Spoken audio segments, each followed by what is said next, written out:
புதுச்சேரியில் பெய்து வரும் கனமழையால் ரெயின்போ நகர் பகுதியில் ஆயிரக்கணக்கான குடியிருப்புகளை மழைநீர் சூழ்ந்துள்ளது. இது தொடர்பான கூடுதல் விவரங்களை நமது செய்தியாளர் தினேஷ்குமாரிடம் கேட்கலாம். வணக்கம் தினேஷ்குமார், ரெயின்போ காலனியில் என்ன நடக்கிறது? அங்கு தற்போது மழை நிலவரம் தற்போது எப்படி இருக்கிறது? தேங்கியிருக்கும் நிலை மழை நீரின் அளவு எப்படி இருக்கிறது? விரிவான தகவல்களை பதிவு செய்யலாம்.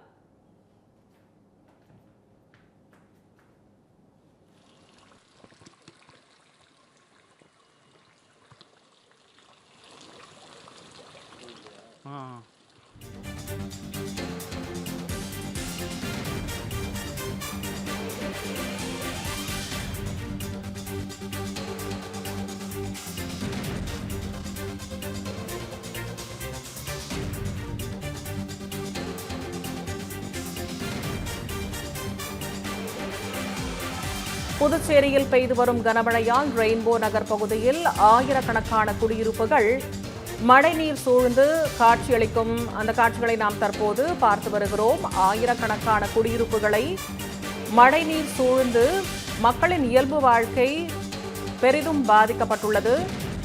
கிட்டத்தட்ட முழங்கால் அளவிற்கு மக்கள் அந்த தண்ணீரில் நீந்தி செல்லும் அந்த காட்சிகளை நாம் தற்போது பார்த்து வருகிறோம்.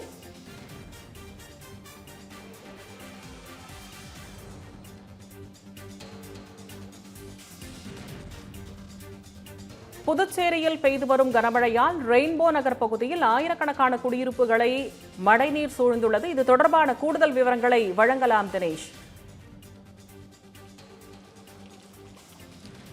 திவ்யா, புதுச்சேரியை பொறுத்தளவுக்கு நேற்று பெய்த பெஞ்சல் புயல் எதிரொலியாக பல்வேறு பகுதியில் நேற்று இரவு முழுவதும் கனமழை பெய்து வந்தது. இந்த நிலையில் புதுச்சேரி பகுதியில் உள்ள ரெயின்போ காலனி மற்றும் அதை சுற்று வட்டார பகுதிகளில் முழங்காலுக்கு மேல் அளவான தண்ணீரானது தேங்கி வருகிறது.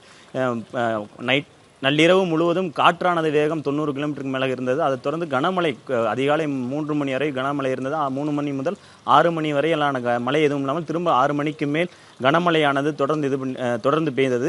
தற்போது பார்த்தீங்கன்னா இந்த ரெயின்போ காலனி பகுதி முழுவதுமே மழைநீரினால் முழுவதுமாக நிரம்பப்பட்டுள்ளது. அதாவது புதுச்சேரியில் பெய்த கனமழை பல்வேறு பகுதியில் கால்வாயில் ஏற்பட்ட அடைப்பினால் இந்த பகுதி முழுவதுமே மழைநீரில் மூழ்கி முழங்காலுக்கு மேலாக மூழ்கி உள்ளது. நம்ம ஒளிப்பதிவாக காட்டிக் கொண்டிருக்க காட்சியை பார்க்கும்போது உங்களுக்கு தெரியும், முழங்காலுக்கு மேலான தண்ணீரில் தான் அவர்கள் நடந்து வந்தக்கூடிய காட்சியாக இருக்கிறது. மற்றொரு பகுதியில் பார்த்தீர்கள்னா ஆற்று வெள்ளம் போவது போல் ஒரு பகுதியில் சென்று கொண்டிருக்கிறது. இருசக்கர வாகனங்கள் முழுவதுமாக மூழ்கி பெரும் சேதத்தை ஏற்படுத்தியுள்ளது. மற்றும் தொடர்ந்து மழை மற்றும் சாரல் பெய்து வருவதால் இந்த பகுதி மக்கள் இயல்பு நிலை பெரிதளவில் பாதிக்கப்பட்டுள்ளது. அதாவது இந்த சுற்றியுள்ள பகுதியில் கடைக்கு செல்வதற்கோ இல்லை அத்தியாவசிய தேவைக்கு செல்வதற்கோ எந்த வழியும் இல்லாமல் இந்த பகுதி மக்கள் பெரும் அச்சத்தில் இருக்கின்றனர். இப்பொழுது வரைக்கும் இந்த பகுதியில் எந்த ஒரு மீட்பு பணியோ எந்த ஒரு நடவடிக்கையும் எடுக்காமல் சற்று நேரத்துக்கு முன்பாக இங்கிருந்து ஒரு குடும்பத்தினர் தங்களது வீடு முழுவதுமாக தண்ணீர் நிரம்பியதால் நாங்கள் வெளிப்பகுதிக்கு செல்கிறோம் என்று இங்கிருந்து கிளம்பி சென்றுள்ளனர். திவ்யா,